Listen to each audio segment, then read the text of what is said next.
आशा करता हूं आप सब बहुत अच्छे होंगे। मेरा नाम है सिद्धांत अग्निहोत्री। स्टडी ग्लोस पे आपका बहुत बहुत स्वागत है। बिल्किस बानो की हम बात करेंगे।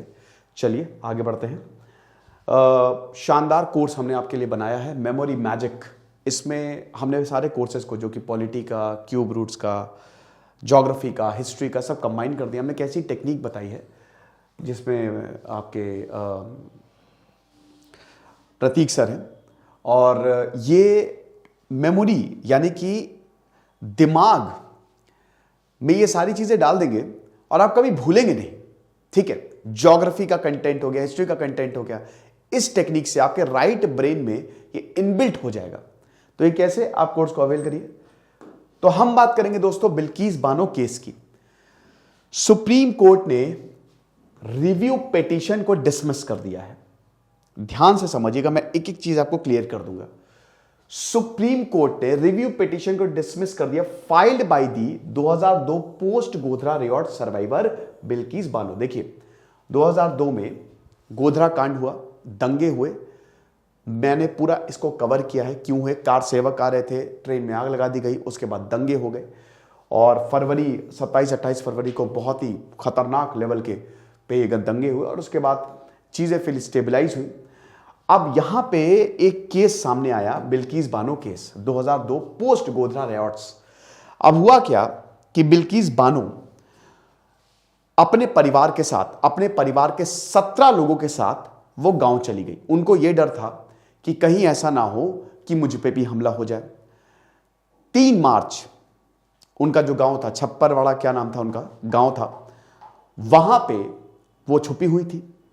20 से 30 लोग आते हैं, लाठियां लेके, तलवार लेके। 17 मेंबर्स थे फैमिली के। 17 में से 8 मेंबर्स को नहीं, 7 मेंबर्स को वहीं मार दिया गया। 6 जो मेंबर्स थे वो मिसिंग थे। बिल्किस बानो और 3 और महिलाओं के साथ बलात्कार होता है और इनकी 3.5 साल की बेटी के साथ भी बहुत ही खतरनाक, मतलब ब्रूटली असॉल्ट हुआ। ठीक है, तो ये हिसाब किताब था। अब उसके बाद जब ये हुआ तो ये केस बना, क्योंकि देखिए यहां पे बात सब कुछ इस पे अटक गई कि जो कॉन्विक्ट्स थे, लगभग 17 लोग इसमें शामिल थे, 20 से 30 लोग थे, लेकिन जो मुकदमा था वो 17 से 18 लोगों के ऊपर था। अब उसके बाद ये मामला शिफ्ट हुआ और फाइनली गुजरात कोर्ट में गया। इस पे भी हम बात करेंगे। पहले आप स्टोरी समझ गए, ये कहानी तो बहुत ही दर्दनाक कहानी थी ये, ठीक है ना।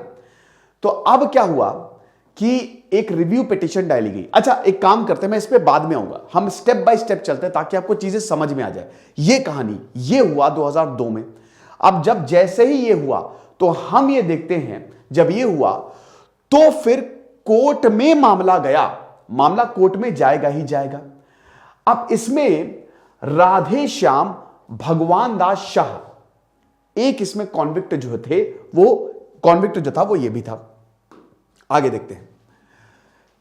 सुप्रीम कोर्ट, देखिए मामला चला, सीबीआई के पास मामला गया। जब सीबीआई के पास मामला गया तो सीबीआई ने ये देखा तो भाई इसमें तो बहुत ज्यादा गड़बड़ है। अब मामला इधर से उधर जा रहा था, पहले महाराष्ट्र में जा रहा था, फिर सीबीआई के पास। तो फाइनली सुप्रीम कोर्ट ने ये बोला कि एक काम करो, ये मामला गुजरात को दे दो। ठीक है, गुजरात कोर्ट इस पर डिसाइड करे। देखिए हुआ क्या कि 2008 में जो इसमें शामिल थे उनको उम्र कैद की सजा सुनाई गई। ठीक है, यह घटना हुई, लगभग 11 लोगों को उम्र कैद की सजा सुनाई गई। 6 लोगों को इसलिए छोड़ दिया क्योंकि सबूत नहीं थे। तो 2008 में सजा हो गई। अब जब 2008 में सजा हुई, 2008 में सजा हुई, तो अब उम्र कैद की अगर बात करें तो आम लोगों को लगता है कि 20 साल की सजा होती है। ऐसा नहीं है, उम्र कैद कितने का भी हो सकता है। ठीक है, लेकिन पिछले साल 15 अगस्त को इन लोगों को छोड़ दिया गया। जो कॉन्विक्ट्स थे उनको 14 साल बाद, 14 से 15 साल बाद उनको रिलीज कर दिया गया। और रिलीज इसलिए किया गया क्योंकि इनका आचरण अच्छा था और सब कुछ ठीक था, तो गुजरात सरकार ने इसको रिलीज कर दिया। अब इसी पे ही बवाल मचा हुआ है। बिल्किस बानो ये कह रही हैं कि पहली बात, गुजरात के पास ऐसा क्यों? गुजरात स्टेट गवर्नमेंट की यहां पे बात है ना। देखो वैसे अंडर आर्टिकल 72 और अंडर आर्टिकल 161, 72 के तहत राष्ट्रपति के पास ये राइट्स होते हैं कि वो सजा को माफ कर सकते हैं। यहां पर रिमिशन हुआ है। रिमिशन समझते हो? रिमिशन मतलब सजा को कम किया गया है। ठीक है, तो एक तरीके से उम्र कैद जो कि ज्यादा थी उसको 14 साल में निपटा दिया। तो यहां पे बिल्किस बानो का यह कहना है कि सुप्रीम कोर्ट ने ऐसा क्यों किया और इसी के लिए यह याचिका दायर की थी। सुप्रीम कोर्ट ने यह बोला था, देखिए सुप्रीम कोर्ट ने यह बोला था, मई 2022 का यह ऑर्डर था जिसमें गुजरात सरकार डिसाइड करेगी। अब क्योंकि यही था ना कि कौन सी सरकार डिसाइड करेगी, महाराष्ट्र में भी मामला गया, गुजरात में भी मामला गया, सीबीआई के पास भी, तो फाइनली सुप्रीम कोर्ट ने बोला कि सब कुछ हटाओ, यहां पे गुजरात सरकार ही एप्रोप्रिएट गवर्नमेंट है, वही बताएगी कि इनको रिलीज करना चाहिए कि नहीं करना चाहिए। तो अब जब रिलीज किया गया तो बिल्किस बानो ने इसी ऑर्डर पे ही रिव्यू पिटीशन दायर की। रिव्यू पिटीशन क्या कि सुप्रीम कोर्ट अपने मामले को एक बार दोबारा देख ले, उन्होंने ठीक किया है। तो इसी को ही सुप्रीम कोर्ट ने डिसमिस कर दिया कि बिल्कुल हमने सही किया, हमने ये जो बोला था कि गुजरात सरकार, गुजरात कोर्ट इसको देखे, सरकार क्या, गुजरात कोर्ट इसको देखे, गुजरात में ये मामला चले और गुजरात ही डिसाइड करे कि इनको रिलीज करना चाहिए, जो कॉन्विक्ट्स हैं उनको रिलीज करना चाहिए नहीं करना चाहिए, वो बिल्कुल सही है। तो इस रिव्यू पिटीशन को खारिज कर दिया गया है। Bench of justice Ajay Rastogi, Vikram Nath ने इसको खारिज कर दिया गया 13 दिसंबर को। अब देखिए यहां पे बड़ी बात क्या है, देखिए ये थोड़ा कॉम्प्लिकेटेड टॉपिक है तो आपको समझना है, हालांकि किसी की जिंदगी है, ठीक है, बट आपको एग्जाम पॉइंट ऑफ व्यू से कुछ चीजें समझनी पड़ेंगी, तो कॉम्प्लिकेटेड टॉपिक है। अब इसमें भगवान दास शाह, याद रखिएगा कि राधे श्याम भगवान दास शाह जो कि again he was one of the convicts, वो सुप्रीम कोर्ट ने 13 मई को ये ऑर्डर दिया था, ठीक है, प्री मैच्योर रिलीज, ध्यान दीजिएगा, प्री मैच्योर मतलब पहले, सजा बड़ी है पहले से ही रिलीज कर दे। 15 साल इन्होंने काट लिए थे, ध्यान दीजिएगा, 2 जनवरी 2008 में सजा आई थी, अब इन्होंने 15 साल काट लिए थे। ये चीज 15 साल को बस आप इतना ध्यान दीजिए, ठीक है, ओके। अब ये चलिए मैं आपको बता चुका हूं,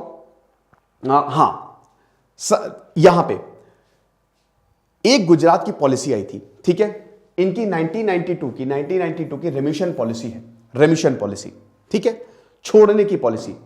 मैंने क्या बताया कि आमतौर पे जो पावर होती है वो गवर्नर के पास होती है सजा माफ करने की, या फिर प्रेसिडेंट के पास होती है।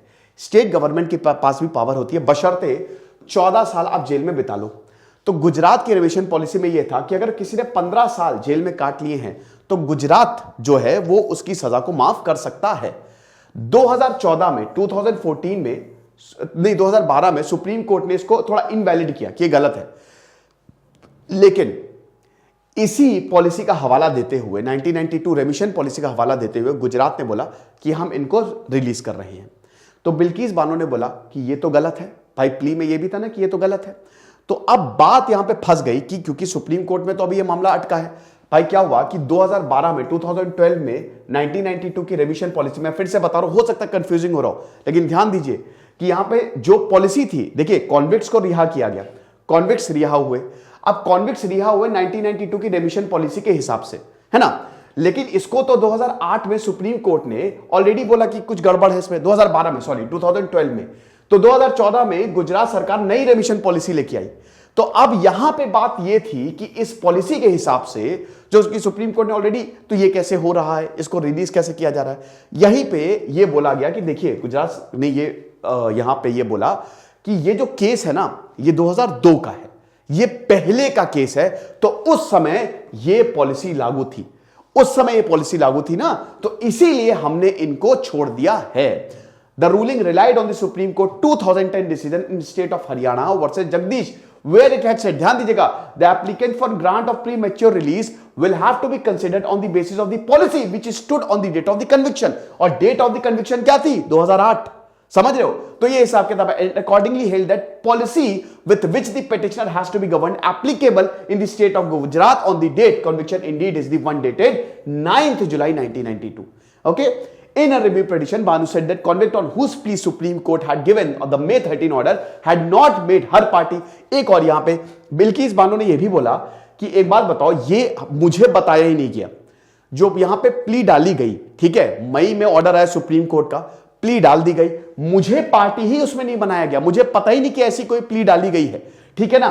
तो ये भी as a result she had absolutely no information of the filing or pendency of this petition and the court order following which the state government took the decision to release the 11 convicts। समझ रहे हो कि मुझे पता ही नहीं, और मुझे बताए बिना पता चला जब रिलीज हो गया, तब मुझे पता चला कि इनको रिलीज कर दिया गया, इसी साल ही रिलीज किया गया, सॉरी दिसंबर में नहीं, ये चीज था।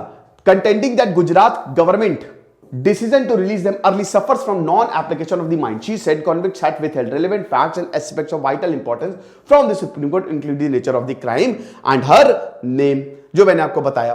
फिर उसके बाद इन्होंने बोला कि the language of the law was unambiguous, that appropriate government to decide the matters of the revision is the state where the accused was convicted and sentenced and not the state where the crime was committed or the accused। अब ये भी हिसाब किताब था वही कि भाई आखिरकार मामला जाए तो जाए कहां, कौन इसको डिसाइड करेगा। Pursuant to the Supreme Court ruling, the 11 convicts were released on 15 अगस्त, इसी साल 15 अगस्त को सारे कॉन्विक्ट्स को रिलीज कर दिया गया।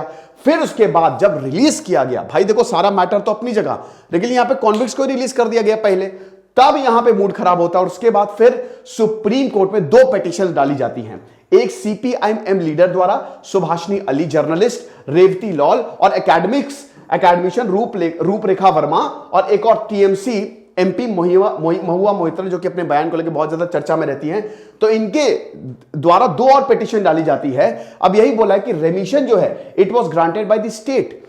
अब यहां पे बात सब गुजरात पे आके टिक गई, गुजरात सरकार के आगे टिक गई कि गुजरात सरकार ने कैसे यहां पे इनको छोड़ दिया। ना इन्होंने महाराष्ट्र, क्योंकि महाराष्ट्र में भी मुकदमा चला था, वहां पे परमिशन ली, ना इन्होंने यूनियन गवर्नमेंट की परमिशन ली, और बहुत सारे अफसरों की भी परमिशन नहीं ली। ठीक है, तो ये हिसाब किताब रहा। और उस पे और यहां पे रिव्यू पिटीशन पे प्ली दायर की गई बिल्किस बानो ने, मतलब रिव्यू पिटीशन डाला गया कि सुप्रीम कोर्ट भी अपने मामले को एक बार और जरा देख ले कि वो ठीक कर रहे हैं नहीं कर रहे हैं। अब गुजरात सरकार ने भी रिस्पॉन्स दिया। गुजरात सरकार ने बोला कि देखो भैया, हमने सबकी परमिशन ली थी, ऐसा कोई भी नहीं था जिसकी हमने परमिशन नहीं ली। हमने यूनियन गवर्नमेंट की भी परमिशन ली थी कि इनके प्री मैच्योर रिलीज जो है उसको एक्सेप्ट किया जाए। फिर उसके बाद स्टेट ने superintendent of police, CBI, special crime branch, Mumbai special civil जज, सेशंस कोर्ट, ग्रेटर बॉम्बे, ये यहां पे सब हमने इनको कंसीडर किया। सिविल जज ने बोला अच्छा जितने भी लोग थे ये सब दे वर ऑल द व्यू कि महाराष्ट्र सरकार की पॉलिसी जो है उसको भी आप कंसीडर करें। तो सर इन्होंने बोला कि हमने उनको भी कंसीडर किया।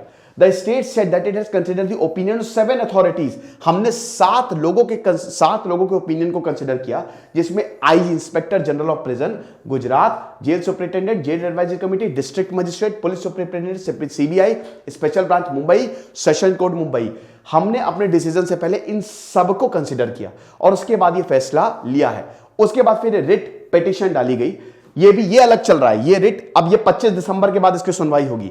ये रिट पिटीशन अलग चल रही है कि ये जो इनको रिलीज किया क्या ये सही है ये नहीं है। ठीक है, तो अब इस बिहाफ पे सुप्रीम कोर्ट ने ये फैसला लिया है कि जो रिव्यू पिटीशन डाली गई है उसको फिलहाल हम खारिज कर रहे हैं। तो ये हिसाब किताब है, कॉम्प्लिकेटेड था थोड़ा। आई होप मैंने आपको आसानी से समझा दिया होगा। बाकी जो भी होता है केस में मैं आपको बताऊंगा। दिस इज सिद्धांत अग्निहोत्री साइनिंग ऑफ।